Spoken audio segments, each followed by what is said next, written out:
నమో శ్రీ వెంకటేశాయ నమః. ఇప్పుడు ముందుగా వెంకటేశ్వర స్వామి ప్రార్థనా శ్లోకం చదువుకుందామండి.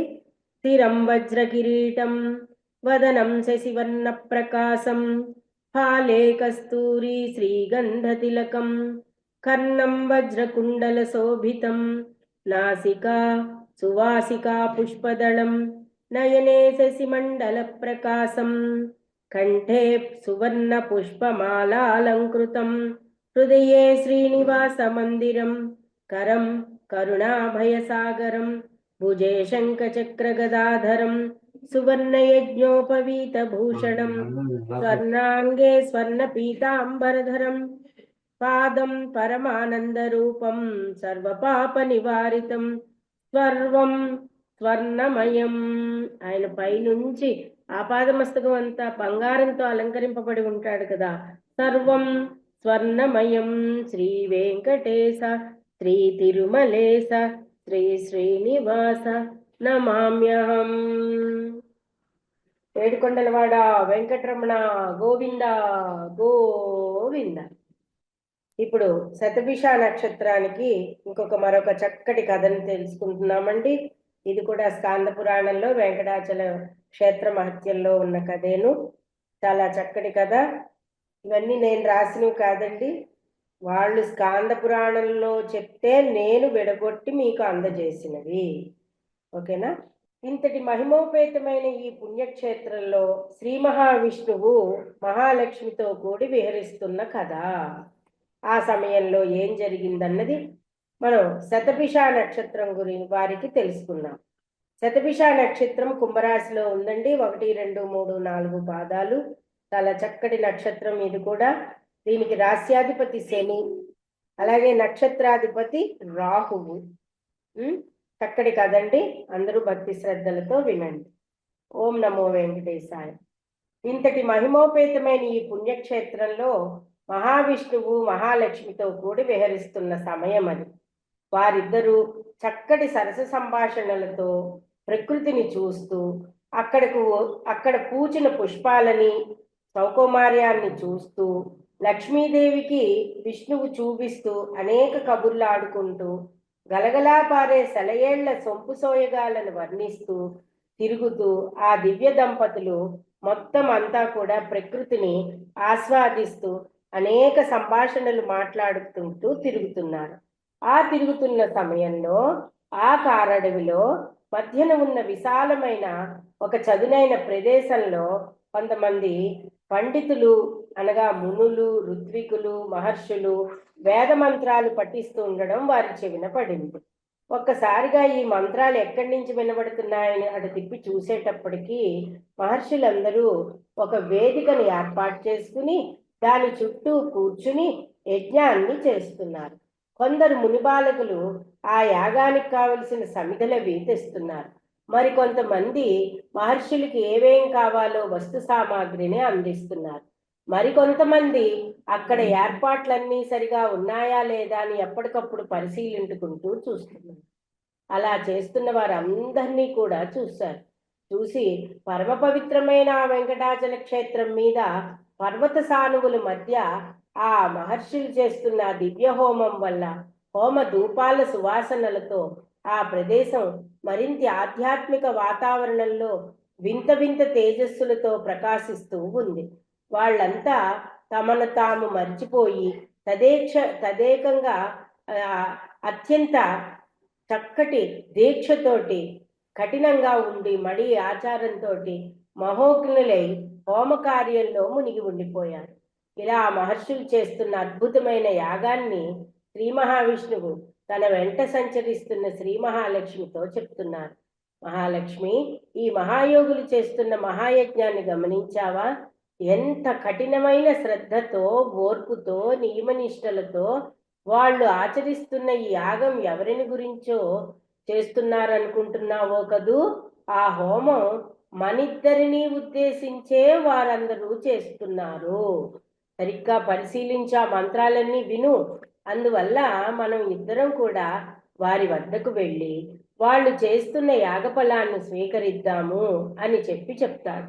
వెంటనే ఈ రూపాలతో మాత్రం కాదు సుమా, విచిత్రమైన వేషాలతో వెళ్ళి వాళ్ళని ఒకసారి పరీక్ష చేద్దాం, పరీక్షించిన తర్వాత వారి హోమాన్ని సఫలీకృతం చేద్దాము అని శ్రీ మహావిష్ణువు మహాలక్ష్మితో చెప్తాడు.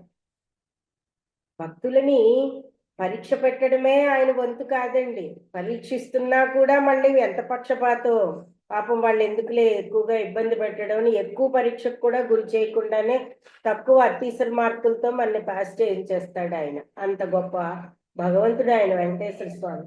ఆయన విచిత్ర వేషానికి అనుగుణంగా లక్ష్మీదేవి కూడా రూపం మార్చుకుంది. వెంకటేశ్వరుడు అత్యంత మనోహరమైన విలుకాడు రూపంలో నిలబడి ఉన్నాడు. కంటికింపైన వస్త్రాలు ధరించాడు, చేతులకు సుకుమారమైన సుగంధ పుష్పమాలను చుట్టుకున్నాడు, వయ్యారంగా ఒక పుష్పాన్ని పట్టుకున్నాడు. కామోద్రేకి వలె నటిస్తున్న స్వామికి తగినట్లుగా లక్ష్మీదేవి కూడా ఉల్లిపొరలాంటి సున్నితమైన వస్త్రాలను చక్కటి పుష్పాలను అలంకరించుకుంది. ఒక చేతితో స్వామిని పట్టుకుని వయ్యారంగా నిలబడింది, మన్మథాలావణ్యంతో ప్రకాశిస్తూ ఉంది. ఇద్దరికిద్దరు అప్పుడే కొత్తగా పెళ్ళైన వాళ్ళల్లాగా సరస సంభాషణలు ఆడుకుంటూ ముందుకు వెళ్తున్నారు. ఇరువురు సుగంధ వాసనలు వెదజల్లే తాంబూలాన్ని కూడా నములుతున్నారు.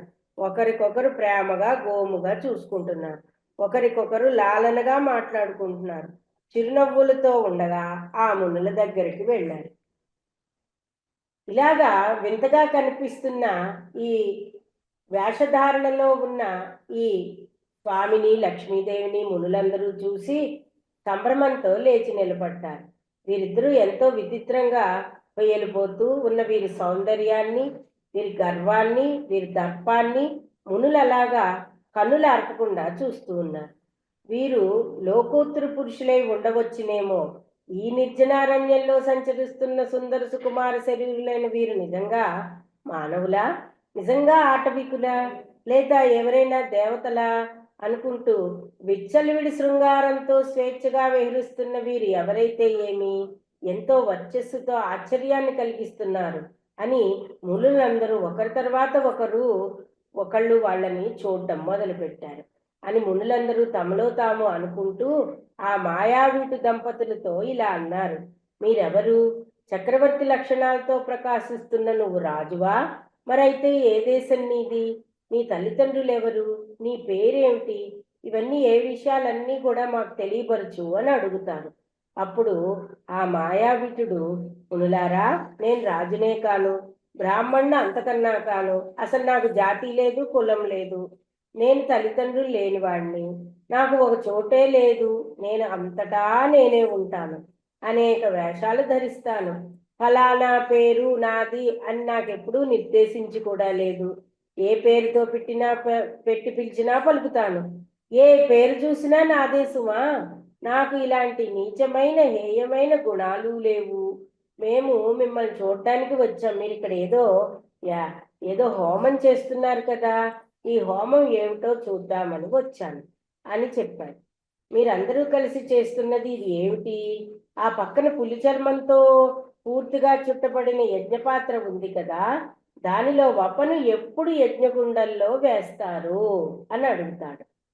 విఘ్నులైన మీరు కాలయాపన చేస్తూ యజ్ఞ విధిని సరిగా పాటించడం లేదు అన్నట్ట. పైగాను అంత మునులు ఆ మాయావిటిని మాటలకు ఆశ్చర్యపడుతూ తమ తప్పిదాన్ని తెలుసుకుని ఏమాత్రం ఆలస్యం చెయ్యకుండా సువాసనతో కూడిన పాత్రలోని వపను యజ్ఞ పశువు యొక్క పొత్తి కడుపులో పలచని పొరగా ఉన్న క్రొవ్వు హోమంలో వేస్తూ వపాయాగాన్ని కొనసాగించారు.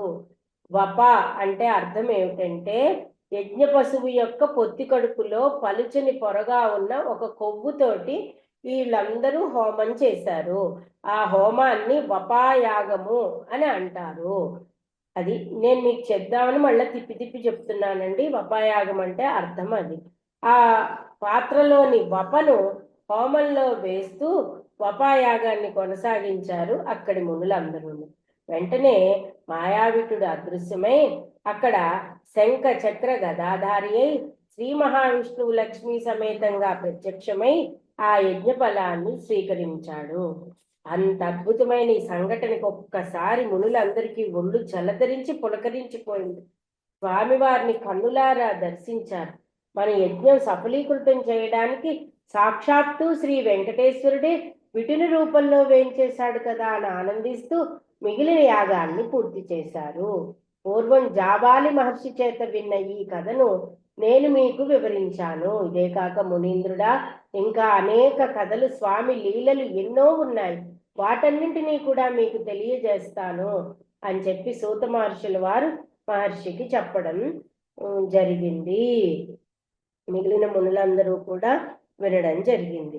ఇదండి వెంకటేశ్వర స్వామి యొక్క శతభిష నక్షత్రం యొక్క కథలు.